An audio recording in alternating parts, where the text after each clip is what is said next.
hijjah itu kalau dia dikatakan sebagai sedekah, nah sedekah Ramadan lebih baik. Nabi mengatakan afdhalus shadaqati shadaqatul Ramadan. Sebaik sedekah Ramadan. Nah, karena itu kita harus optimalkan ya upaya kita untuk meraih semua kebaikannya. Karena ibadah itu adalah satu-satunya cara untuk menghimpun bekal takwa, bekal yang kita butuhkan untuk kehidupan kita dunia dan akhirat nanti, dan itu bisa kita himpun secara optimal di Ramadan ini karena semua ibadah ada. Dan nilai ibadah Ramadan itu meskipun sama dengan ibadah yang lain, nilainya lebih. Ada ibadahnya sama halnya, ada sedekah, ada sholat malam, ada infak, ada baca Quran, tapi kalau Ramadan ini lebih. Karena itu tentunya kita harus mampu ya untuk memprioritaskan tentunya. Meskipun kalau bisa kita lakukan semuanya, tapi harus gimana harus kita prioritaskan.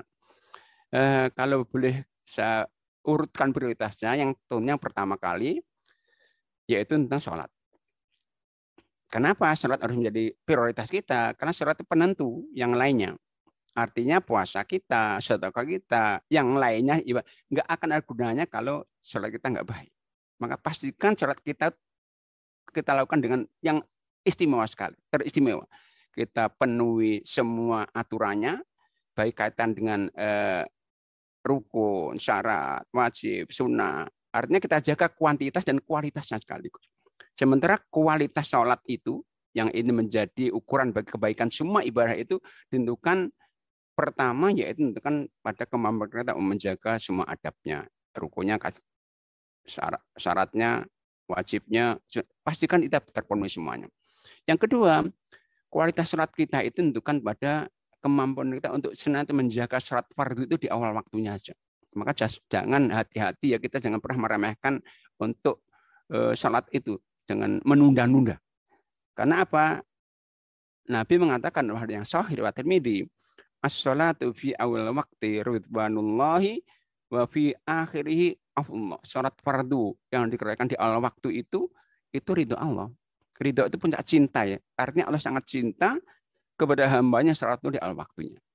Nabi mengatakan, dan sholat fardu di akhir waktu, Nabi mengatakan dengan istilah afullah, ampunan Allah. Ya, sholat fardu di awal waktu itu tanda cinta Allah dan puncak cinta itu. Di akhir waktu ampunan. Ampunan itu apa? Kesalahan. Orang diampuni kalau salah saja. Nah, sementara kesalahan itu diampuni kalau nggak sengaja. Maka jangan pernah menunda, apalagi sengaja menunda sholat fardu. Pastikan di awal waktu ya. Karena itulah kenapa kita berjamaah. Berjamaah itu sebagai sarana yang paling bagus untuk menjaga sholat fardu di awal waktunya. Itu pertama kali yang teristimewa. Berikutnya yang ternyata teristimewa sekali yaitu puasa. Karena memang Ramadan disebut syahrus syam ya.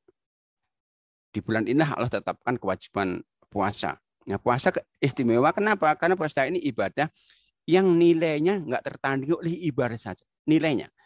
Ada satu hadis riwayat Ahmad dan Nasa'i. Ada sahabat namanya Abu Umamah Al-Bahili pernah minta wasiat kepada Nabi SAW dengan mengatakan begini, ya Rasulullah, murni bi amrin yanfa'uni bihillah.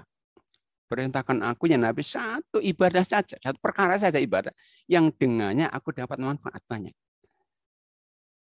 Nabi ternyata pesan kepada beliau dan kepada kita tentunya, alaika bisawmi fa innahu la mahtalahu. Berpuasalah Anda, kan puasa tidak ada tandingnya. Dari sini nilainya.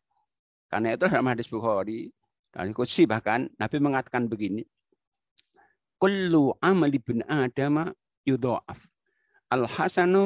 Al-hasanatu bi asri amthaliya ila sab'ati ma'ati dhifin. Setiap amal ibadah hamba itu dilipat gandakan pahalanya. 10 minimal, maksimal 100 kali, 700 kali lipat. Kata Allah dalam hadis qudsi itu, illa shauma fa innahu li wa anna, kecuali puasa saja. Karena untukku maka aku sendiri yang melipat gandakan pahala. Maka dikatakan dalam hadis lain, jadi ibadah hamba Allah itu, ibadah kita itu kita bisa menentukan pahalanya, bisa menghitung. Berapa? 10 maksimal 700 kali lipat. Kecuali puasa saja, kelipat ganda dan pahala enggak ada yang bisa menghitung, hanya Allah saja. Terlalu banyak, enggak terhitung. Maka para ulama mengatakan puasa itu dimasukkan pada golongan mereka yang Allah sebutkan dalam Al-Quran surat yang ke-39 ayat 10. Az-Zumar 10. Allah katakan innama yuwaffas sabiruna ajrahum bighairi hisab. Sesungguhnya orang puasa itu Allah akan lipat gandakan, sempurnakan pahalanya dengan kesempurnaan yang tidak ada batasannya. Sangat amat banyak. Nah, karena itu kalau kita telah hadis-hadis yang sahih menjelaskan fadilah puasa sangat amat banyak, nggak terhitung banyaknya. Misalnya disebutkan puasa itu ini bukan puasa wajib ya, sunnah pun sama. Apalagi wajib. Pertama dia menghapus dosa. Hadisnya Bukhari Muslim. Nabi mengatakan fitnatur rajuli fi nafsihi wa ahlihi wa mali wa jarihi yukaffiru shaum. Kesalahan seorang dalam mengelola dirinya, mengelola hartanya dan merawat keluarganya dan juga dalam interaksi tetangganya dihapus itu oleh puasa. Itu puasa sunnah ya, apalagi wajib. Wajib tentunya lebih. Puasa itu kata Nabi akan memberikan syafaat kita di hari kiamat nanti. Dalam hadis yang sahih disahkan oleh para ulama kita,